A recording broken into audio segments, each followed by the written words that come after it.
I'm good. Good to see you. It's good to see you too. I feel like we kind of match. I know. It's funny. They were just like, oh yeah, like with Julia. I'm like, Julia with the purple hair? They're like, yeah. I'm like, hey. You're the best. How's it going? Yeah, I'm good. How are you? I'm good. Well, I got to listen to the single, and by the time this is out, it'll be in the world. And you did it again. It's another great vibe. Tell me about I Like That and how it all got started. Yeah.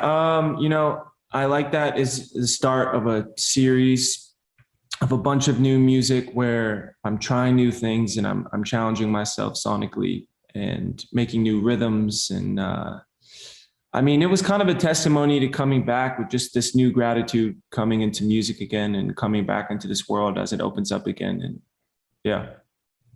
I would listen to it, and it's what's cool is you spoke about like having like trying to do something different a little bit sonically, and it's true because it still sounds like a Bazzi song where it's a total vibe, but like I noticed it's got like kind of like this old school flair to it that I really like. Yeah, definitely. How's it working with Kevin White when you guys are in a room together? Like, how do you guys kind of find that perfect energy and vibe to match exactly what you're going for? Yeah. Obviously, as you know, I've been working with Kevin since Beautiful in 2017, Mine, Paradise, I-Fi, anything I've ever put out, I've created it with him. So at this point, it's almost like when we're in the studio, it's like being one person, it's interesting because we've been filming a lot of, the production of us making it. And it's funny because we watch the footage back and it's like, we don't even really talk to each other. We just like look at each other and like, he knows exactly what I want. Or like, we'll just be like, oh, yep, that. And it's just, I don't know. It's probably just like a lot of eye contact and like noises. And an occasional, oh, it's fucking sick. Yeah.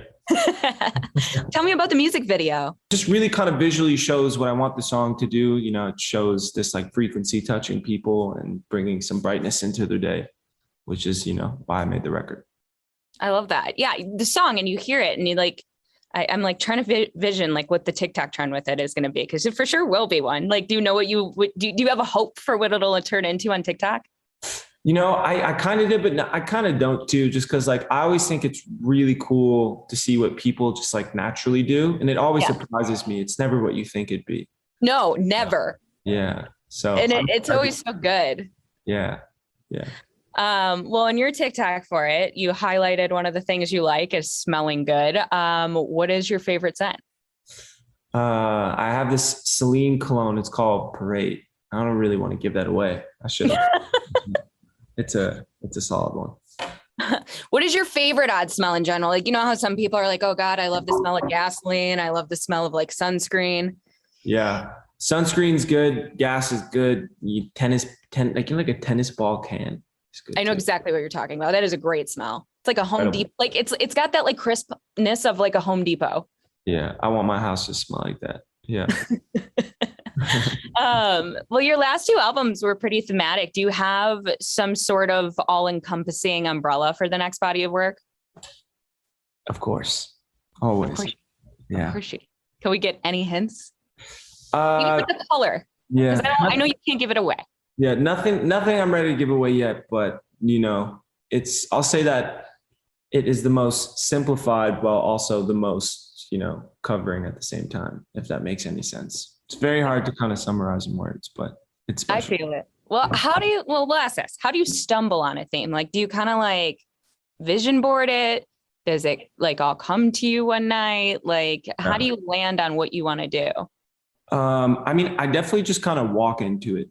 I've noticed always the best ideas come with, very little preparation and control over the idea. I just make the music, and as the music is being created, it almost creates the bigger picture in itself, Yeah. Yeah. Like the universe for it. Do you ever overthink it? Like, is this the one I should go with? Yeah. That's always a tough battle. Yeah. For sure. For sure. I feel you. Yeah. Well, I always say you're one of my favorite people to see live because you just vibe the entire time. Like you look like you're having so much fun. How do you envision touring in the future and how this new music will translate to that? I'm so excited to get back on the road. A lot of this new music is made to be performed. As before I was a kid just listening to music and I was making it to be just listened to, but then I toured for 3.5 years and this music is made to be played live. So I'm very excited to test it out. That is exciting. Well, congratulations on everything. And one last question before we go, because this is like the topic of the week on my show. If you could go back in time and eat one food from your high school cafeteria, like, is there a certain food that you still daydream about? That's actually a crazy question. There was this, I used to actually eat the same thing every day. There was like this like wrap line. It was like separate from the lunch line. And it was like this like wheat bread, cheese, turkey, pickles. I actually remember it. That's weird. Everybody does. Like everybody's like the fiestada slapped, of course, the Bosco sticks. Like I would go back for that right now. Like everybody always remembers just like one specific thing. Yeah. Yeah. All right, Bazzi, thank you so much for doing an Audacy check-in with us and good luck with everything. Yeah. Great seeing you. Thank you. Great seeing you. Bye.